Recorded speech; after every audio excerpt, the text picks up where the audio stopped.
अब और उसका तीसरा अध्याय और उसका 12, 13, 14 और 15 वचन थोड़ा सा ही है, इसको आज बहुत थोड़े शॉर्ट समय में सीखेंगे। तीसरा अध्याय 12, 13 यहाँ लिखा है, इसलिए परमेश्वर के चुने हुए के समान जो पवित्र और प्रिय है, बड़ी करुणा और भलाई और दीनता और नम्रता और सहनशीलता धारण करो। क्या बोला? इसलिए परमेश्वर के चुने हुए के समान। किसके समान? परमेश्वर के चुने हुए के समान। पढ़ो एक बार फिर से।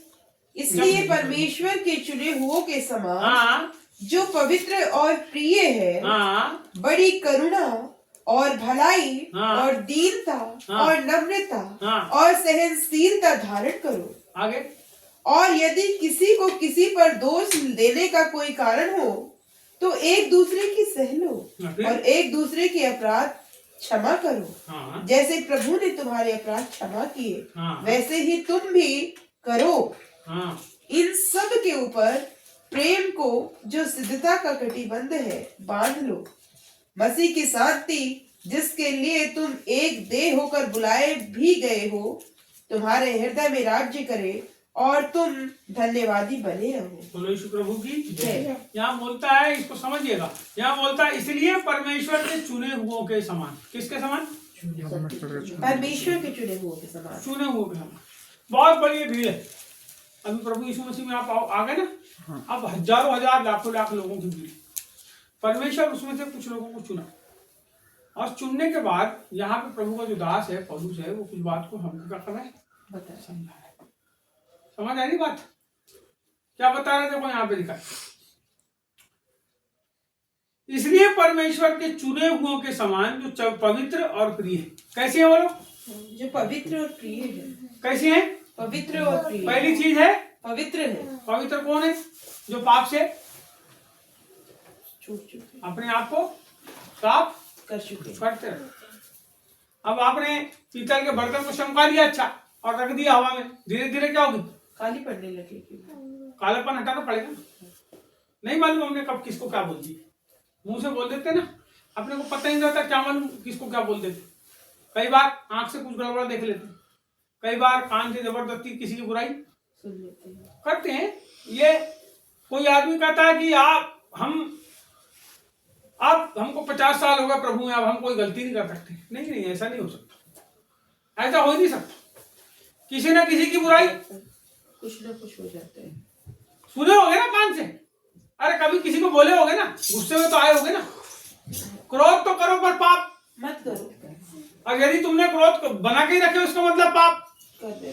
तो कहीं ना कहीं हमारे जीवन के अंदर कुछ ऐसा हो सकता है। इसलिए क्या बोलता है? जो पवित्र हैं, इसका मतलब जो अपने आप को धो मांझ के साफ करते रहते हैं, जो अपनी बुराइयों को प्रभु के सामने उजागर कर देते हैं। प्रभु गलतियों को क्षमा करो, क्षमा करो, क्षमा करो, प्रभु अपने लफ्ज़ दो दूर करते जाते हैं। जो पवित्र हैं और प्रिय है। और प्रिय। किसके प्रिय? परमेश्वर। प्रभु के सामने वो पवित्र बने रहते हैं और प्रभु के प्रिय हमारे हैं कि नहीं? हम यदि किसी को अपना परमेश्वर का जन मान के उसके पास सीखने के लिए जाते हैं, हम उसके साथ संगति करते हैं, उसके साथ प्रभु हमको आगे बढ़ा रहा है, तो हमारा कैसा बन जाता है? प्रिय बन जाता है। प्रिय बन जाता है, प्रिय बन जाता है। वैसे ही वो परमेश्वर का भी प्रिय और हमारे लिए भी। तो क्या क्या है प्रभु के चुने हुए जन की क्वालिफिकेशन? क्या है उसकी योग्यता? पहली योग्यता है कि वो कैसा होता है? पवित्र। वो अपने आप को पवित्र रखता है। दूसरी बात, वो प्रिय होता है। फिर आगे, बड़ी करुणा और भलाई। जो प्रिय है, बड़ी करुणा और भलाई और दीनता और नम्रता और सहनशीलता धारण करो, चुने हुओं के समान। किसके समान? चुने हुए समान, जो पवित्र और प्रिय हैं, उनके समान क्या धारण करना है? करुणा। पहले बोलता है करुणा। करुणा क्या होती? दया। मालूम है दया? दया, किसी के ऊपर दया कर लेना, अरे रे खाने नहीं दे। और करुणा यानी ए भैया उठ तो चल, हमारे साथ चल, तेरे बाल काटेंगे, चल, काला खुला दिख रहा, अच्छा साबुन लगा के तेरे घर घुस कर साफ करेंगे। हम लोगों ने एक सेंटर होम बनाए, वहां तेरे को रखेंगे, खाना देंगे। जब तू अच्छा सुधर जाएगा शरीर से, तेरे काम सिखाएंगे, काम करना, हमारे साथ रहना, खाना खा। क्या हो गई? उसको करुणा। प्रभु ने हमारे से क्या किया? पर करुणा किया। करुणा किया हमारे ऊपर प्रभु ने। हम गलती करते, माँ बाप क्या करते, करुणा रखे रहते अपने बाल बच्चों के ऊपर। कितनी भी गलती करते उनको ठोक पीट कर आते, सुधार सुधूर करते, बोलते चलो अच्छे रास्ते पे चलो। क्या करना है, करुणा करते। उनकी करुणा हटती नहीं है, परमेश्वर की करुणा हटती नहीं। तो बोलता है उनके समान करुणा धारण करो। करुणा हमारे जीवन में होना चाहिए। हमारे लिए ऐसे लोगों के प्रति प्रेम होना चाहिए जो लोग पाप कर रहे हैं, हम उनको प्रभु के पास लेकर के आए। करुणा बनी रहनी चाहिए और वो बचाए जाए। ऐसी करुणा हम प्रार्थना करते हैं, हो सकता है वो कोई दूसरे घर में रहने वाला आदमी है, वो अपने घर चले जाएगा, लेकिन तुम्हारी प्रार्थना है परमेश्वर के सम्मुख निरंतर बनी रहे कि प्रभु उस बंदे को बचा ले, प्रभु उस आदमी को बचा ले। पुराने नियम में भी ऐसा था कि परमेश्वर के लोग दूसरे लोगों के लिए प्रार्थना करते थे। नए नियम में अब ऐसा हो गया है कि ऐसे सामने तो प्रार्थना करते ही हैं, लेकिन गुप्त में भी प्रार्थना है ना। पतरस क्या था, जेल में बंद था और क्या कर रही है कलीसिया, एक लौ लगा के प्रार्थना कर रही है। अरे सब छाकल वाकल टूट गई और उसको ले जाके उसने कहाँ खड़ा कर दिया, स्वर्गदूत ने रोड में खड़ा कर दिया, लाके चौबट्टे में लाके खड़ा कर दिया। पतरस सोच रहा है कि मैं सोया ही हूँ, सपना देख रहा हूँ, लेकिन सही में लाके खड़ा कर दिया। अरे अरे अरे बोले पहले स्वर्गदूत ने निकाल के लाके खड़ा। प्रभु की करुणा बनी, आगे बोलता है इसी को देखो, करुणा और भलाई। बोलो भलाई, भलाई हमारे जीवन से भलाई के काम होने चाहिए। तीसरी चीज बोलता है दीनता। दीनता है, बोलो दीनता। क्या है दीनता? अपने आप को बहुत छोटा कर लेंगे, वो तो नम्रता है। दीनता जो होती है वो परमेश्वर के सामने होती है। किसके सामने होती है? परमेश्वर के सामने दीन बनना। अपने आप को बिखरे हुए पानी फेंक देते, पानी कोई के पैर को धो देते पानी से, क्या हुआ, पानी रहता है, उसको साफ सफाई करके हट जाते। वैसे ही हम परमेश्वर को के सामने अपने आप को पूरा छोटा कर लें। ऐ प्रभु अब तू ही मार्गदर्शन कर, आपको कुछ नहीं आता। तुमने बोला ना प्रभु मैं सब कर लूंगा, तो प्रभु बोलता है तू कर ले, मैं जाता हूँ। दीन आदमी क्या करता है, अपने आप को प्रभु के सामने उड़ेल देता है और वो बोलता है प्रभु तू जैसा चाहे वैसा मेरा उपयोग। और हम अपने मन में सोचते हैं हम ऐसा करेंगे, अपनी अपनी बनाते स्ट्रेटजी, ऐसा कार्यक्रम कर रहे हैं तो ऐसा कर लेंगे, ऐसा कर लेंगे, ऐसा कर लेंगे, ऐसा कर लेंगे। लिस्ट बनाते फिर एक कार्यक्रम बिगड़ जाता है।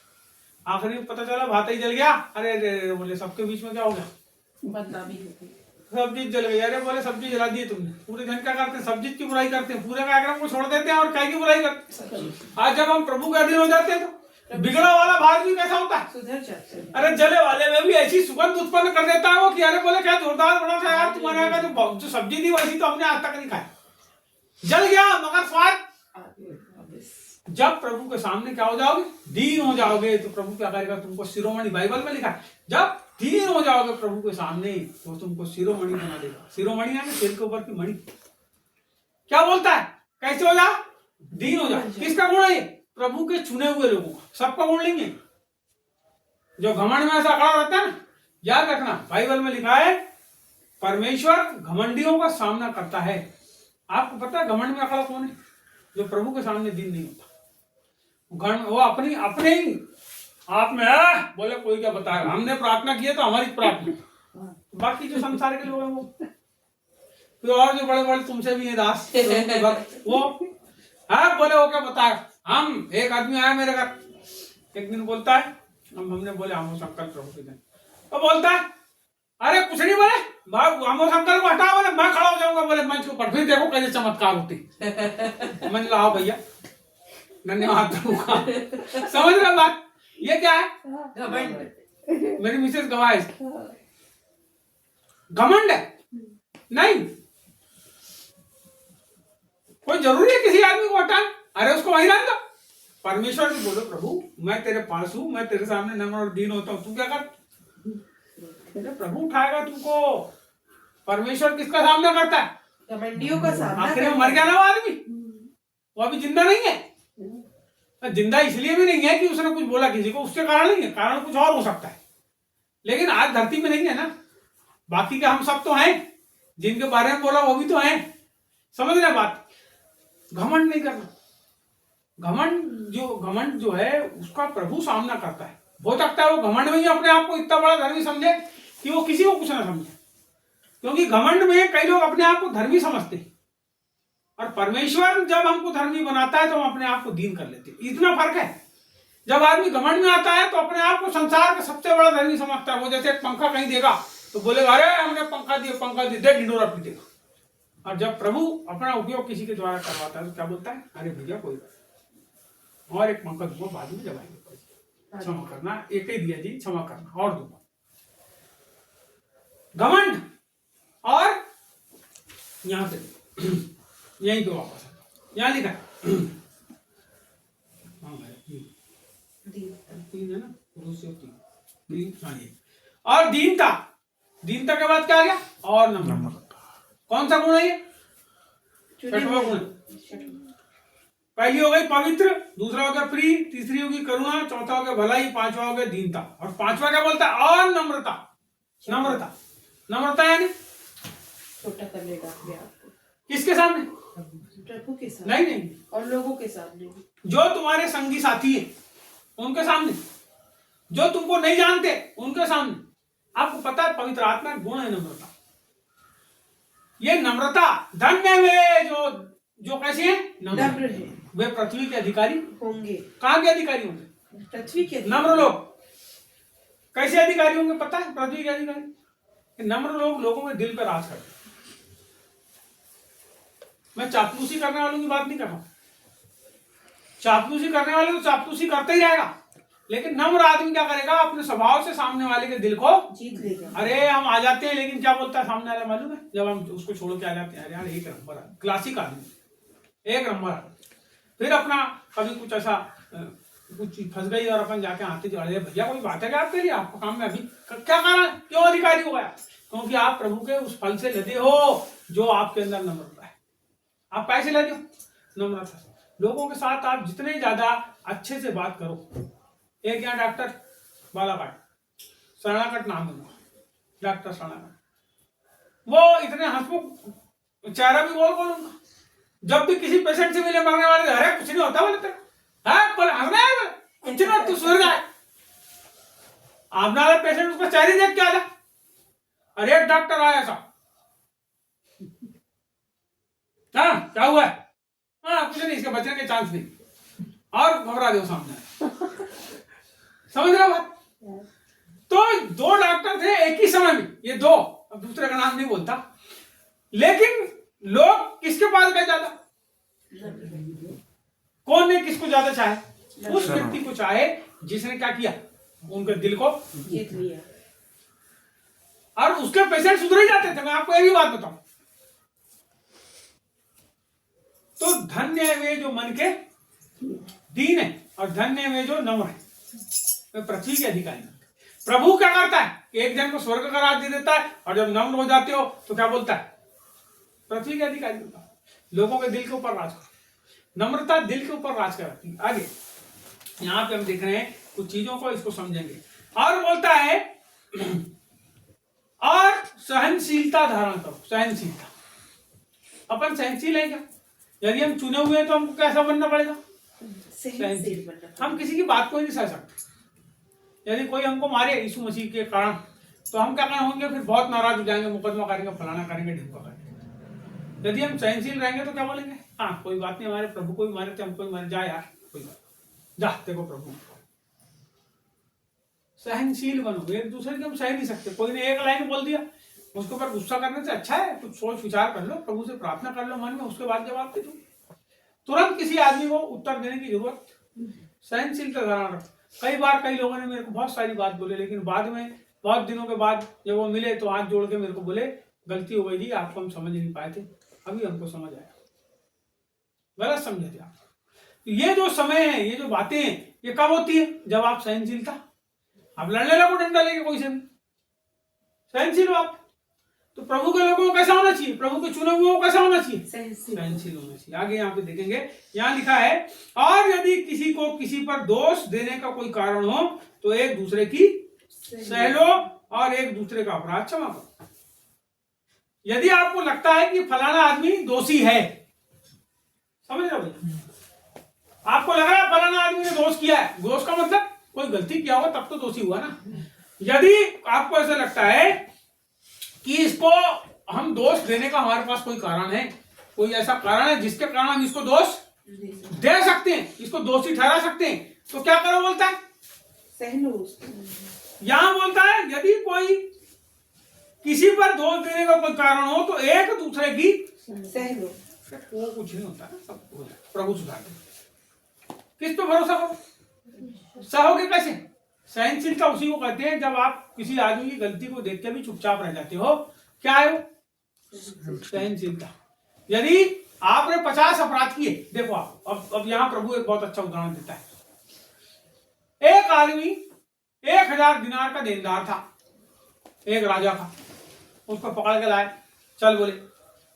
तो राजा ने बोला, उसके सामने बड़ा गिलगिलाया, तो राजा ने बोला कोई बात नहीं, जा तेरे 1000 रुपये क्षमा। वो आदमी बाहर निकला और उसने देखा सामने से एक आदमी जा रहा था, उससे 20 दिनार लेना था, तो उसने उसकी कलर पकड़ के उसको घुसे घुसे मारा, बोले 20 रुपए दे मेरे। दवा उसको क्या किया? अब वो बहुत रोने चिल्लाने लगा, क्योंकि उसी राजा के महल के सामने सब हरकत कर रहा था, तो उसको पकड़ के लाए। क्या हुआ बोले? अजी बोले 20 दिनार लेना था। तो उसने राजा ने बोला मैंने तेरे 1000 दिनार क्षमा किया, तो उसकी 20 दिनार क्षमा नहीं कर, तेरे को उठा ले जाओ, जेल में बंद करो, जब तक पैसा ना भरे तब तक जेल में। आप सहनशील हो। यदि किसी आदमी ने आपका बड़ा कोई पाप किया, नुकसान किया, कोई बात नहीं, छोड़ दो, प्रभु के सामने रख दो, छोड़ दो। एक समय आता है जब परमेश्वर क्या करता है? सहनशील बनो, तुरंत फैसला मत लो, धीरज धरो। बाइबल कहती धीरज धरो, तुरंत फैसला मत लो, तुरंत कोई से लड़ने मत जाओ। यदि आप जाओगे तो प्रभु के जन, कोई आदमी आके मेरे पास आपकी चुगली करे 4-5, ऐसा करी वैसा करूँ फलाना कर, हाँ ठीक, तो काय को बोलने का तूने क्या करी क्या नहीं करी? एक दिन आता है खुद ही समझ में कि अरे उसने करी कि नहीं करी। जब सच्चाई पता चलती तो बाद में बहुत दुख होता है, हमने उसके बारे में गलत सोची, तो सोचा क्या को तूने? तो 4 लोगों को बोलना था, अपन बाद में बात करेंगे, ये बात जब वो रहेगी सामने तब अपन उसके बारे में। अपन क्या करते? पीठ पीछे, और अपन खुद बुरे किसकी नजर में? क्या बोला? पवित्र बनना। तो अपन अपने दिमाग को और मैला करते हैं। बोलो प्रभु यीशु मसीह की जय। अभी हमको यहाँ पे समझने की जरूरत है, यदि किसी का किसी पर दोष देने का कोई कारण हो तो एक दूसरे की सह लो और एक दूसरे के अपराध क्षमा करो, जैसे प्रभु ने तुम्हारे अपराध क्षमा वैसे ही तुम भी करो। यहाँ भी बोलता, यहाँ क्षमा के भाव ला लिया। कब लाया? इसके पहले तुम किसी को जाके कुछ बोलो, उसके पहले उसको क्षमा कर दो, जिससे तुम उसको कुछ ना बोलो। कर सकते हो ऐसा? यदि कर सकते हो तो ही आप चुने हुए व्यक्ति की श्रेणी में आओगे। यदि आप किसी के अपराध क्षमा कर सकते हो, यदि आप किसी ने आपका कुछ किया है और आप उसको बोलना बंद कर सकते हो बगैर सच्चाई जाने, मत बोलो किसी को जब तक सच्चाई नहीं जानते। कभी भी दोनों पक्षों की सुने बगैर बात नहीं रखना। कई लोग एक पक्ष की सुन के बात रखते हैं और दूसरा पक्ष गलत रखता है, तो हम किसी का गलत करने वाले का साथी ना बने। ये इसका मतलब ये, हम जब किसी का अपराध हमारे खिलाफ यदि कोई कर रहा है तो हमको समझ कर देना। कोई तुम्हारे पास मुकदमा लेके आया तो दोनों पक्ष को सुने बगैर, समझना बात, आपको समझना पड़ेगा बाइबल आपसे वास्तव में क्या कहती है। यदि आप जैसे आप समझते हो, आप चुने हुए हो, आप सेवक हो, तो आपके अंदर एक क्वालिटी दीन होना चाहिए, आपको नम्र होना चाहिए, एक दूसरे का सम्मान कर, जलन के भाव मत रखो, उड़ो मत एक दूसरे को देख के।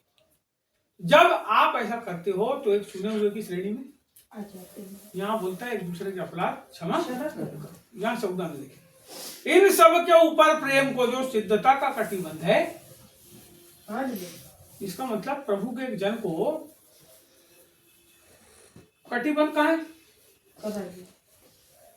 कटिबंध कहाँ है? कमर में है ना, बेल्ट बांधते। जितने लोग अंदर नाड़ा बांधते होंगे उनको मालूम, नाड़ा बांधते ना, वो कटिबंध है। सर तुम्हारे कपड़े को हटने नहीं देता शरीर से, उसमें गठान बन गई तो उसको कोई, जब तक कपड़ा फटेगा नहीं तब तक उतरने वाला नहीं है। वैसी बेल्ट, फुल पैंट ढीला है, टाइट है, जैसा भी आप बेल्ट लगा लो, आपकी कमर कसी रहेगी। कमर आपकी जब कसी रहेगी तो काम करने के लिए तैयार होगी। तो बोलता है तुम प्रेम का कटिबंध, काय का कटिबंध भैया?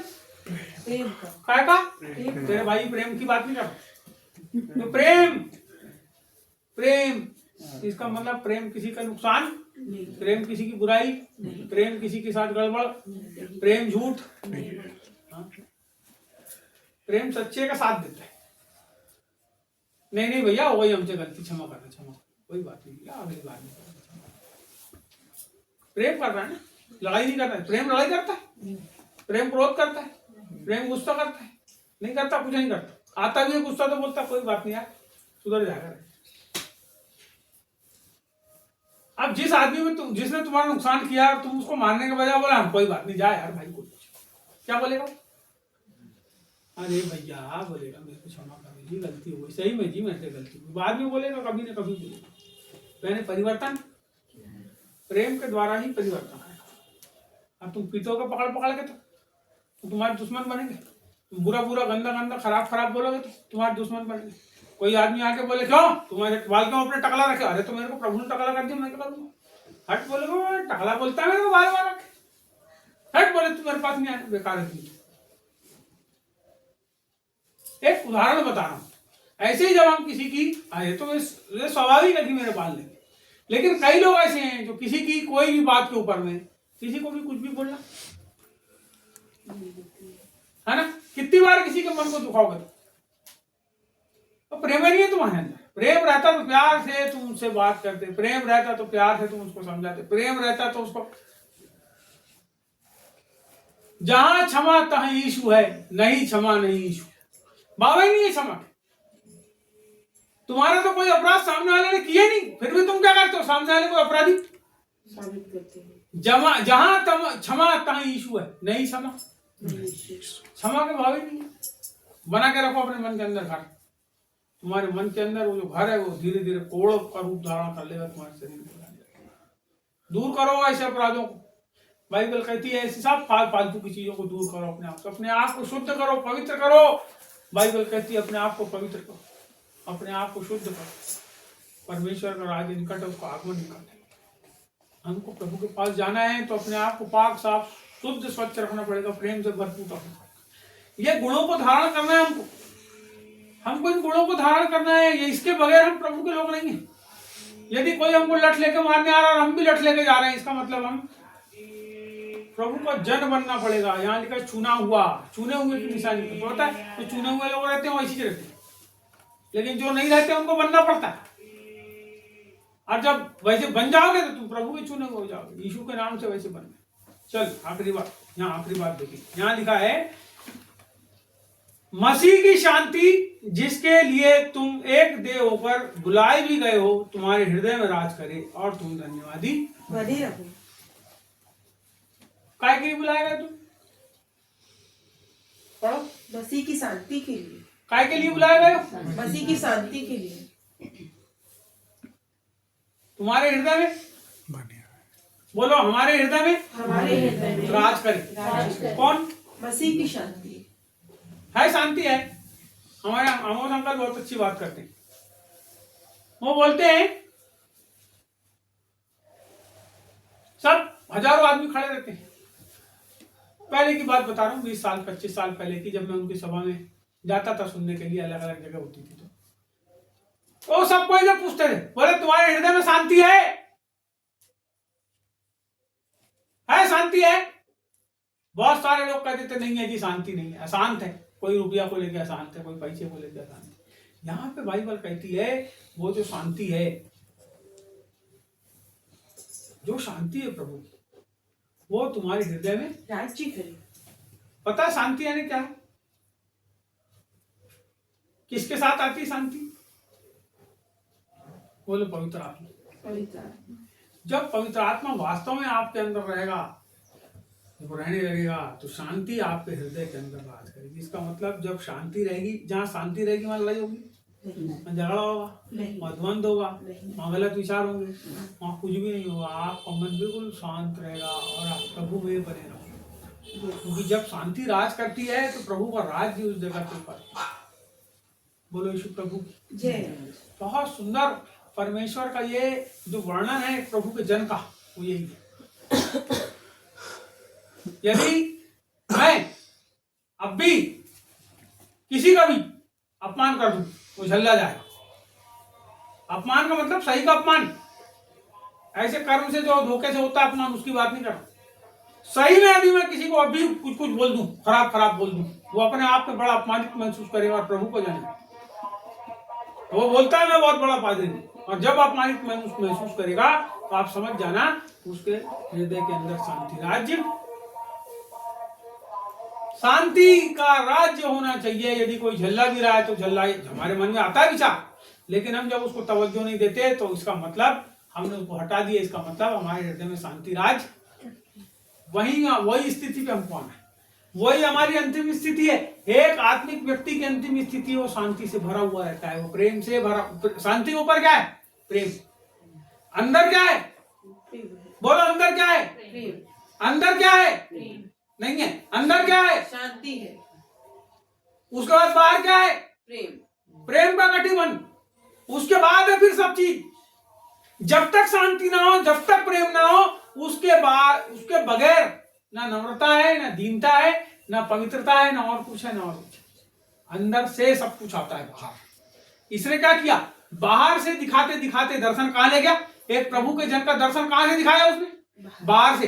वो बाहर से आपको जैसे कैमरा जूम करते ना, ऐसा करके कैमरा जाता है बाहर से, और जाते जाते जाते जाते जाते जाते जाते अब वो मंदिर का देखना, आप कभी टीवी में कोई बनाया होगा, कोई ने तो, लेकिन मेरे को नहीं पता। मैं बाहर से ले जाता हूँ, एक फोटो में देख रहा हूँ, बाहर पूरे खूब सारे घर ही घर है, घर ही घर है, घर ही घर है। सुनो मैं आपको बता रहा हूँ, घर ही घर है, घर ही घर है, और कैमरा जो है ऐसा जूम हो रहा है, ऊपर से उड़ रहा है ड्रोन, और उड़ते उड़ते उड़ते उड़ते उड़ते वो मंदिर के बाहर गया तो देखे कपड़े की कनात लगी है, उसके बाहर खूब सारे घर है। फिर वहां से ड्रोन उड़ते उड़ते अंदर गया, वहां देखा उसने वो अंदर बहुत सारे बलिदान करने के लिए स्थान बने हुए, पीतल की हौद रखी है। ओ वहां से फिर वो अंदर जा रहा है, ऐसा करके ड्रोन अंदर का दरवाजा, एक बड़ा दरवाजा बना है, वो आंगन था। आंगन को जब पार करके अंदर जाता है तो पर्दे के अंदर से घुसता है, और जब अंदर जाता है तो वहां क्या है? एक बड़े उजाला देने वाली ऐसी दीवट रखी है ऊंची दीवट रखी है, और वहां पे मेज के ऊपर भेंट की रोटियों का जो मेज है वो रखी हुई है, और उसके बाद एक और वहां पे एक बड़ा पर्दा लगा है। उसको जब पार करते हैं, वो साल में एक बार वहां आ जब तो अंदर जब वो जाता है तो वहां क्या है? वाचा का संदूक है। तो ऐसे करके अंदर, अभी इसने क्या किया? बाहर से अंदर ले गया। मैं भी आपको बाहर से, प्रभु का वचन क्या कर रहा है? बाहर से अंदर ले जा रहे हैं हम वो अंदर से। अभी आपको अंदर से मनुष्यत्व का जो हमारे स्वभाव का, जो हमारे चाल चलन का जो भी कुछ उजागर होता है, वो कहां से होता है पता है? जब मन हमारा खिन्न रहता है, दुखी रहता है, तब हम लोगों के ऊपर क्रोध करते हैं। जब हमारा मन शांत रहेगा तो हम करेंगे क्रोध। जब कोई आदमी दुखी हो जाता है अंदर से, तब वो किसी के ऊपर झल्लाता है। इसका मतलब अंदर से शांति नहीं। प्रेम आदमी तब नहीं करता जब अंदर से कैसा रहता है? शांत रहता है। तब वो बोलता है जान दे उसको, बहुत कर दिया उसके लिए, अब नहीं करता। यहां पे प्रभु का वचन हमको बता रहा है कि हम क्या करें अंदर। यहां लिखा है शांति को, फिर से पढ़ें। मसीह की शांति जिसके लिए तुम एक देह होकर बुलाए भी गए हो, तुम्हारे हृदय में राज करे और तुम धन्यवादी बने रहो। हर बात के लिए धन्यवादी बने। एक प्रभु के जन की ये इतनी निशानी है, आप पूरी लाइन से लिख लो, जोड़ लो। जितने लोगों ने वीडियो देखे हैं वो भी जोड़ लें। इसके अंदर इतने प्रभु के जन के गुण है, ये पूरे गुण को अपने अंदर, और प्रभु से प्रार्थना करो, प्रभु इन वचनों के अनुसार हमारे जीवन। आइए हम प्रार्थना करें इन गुणों के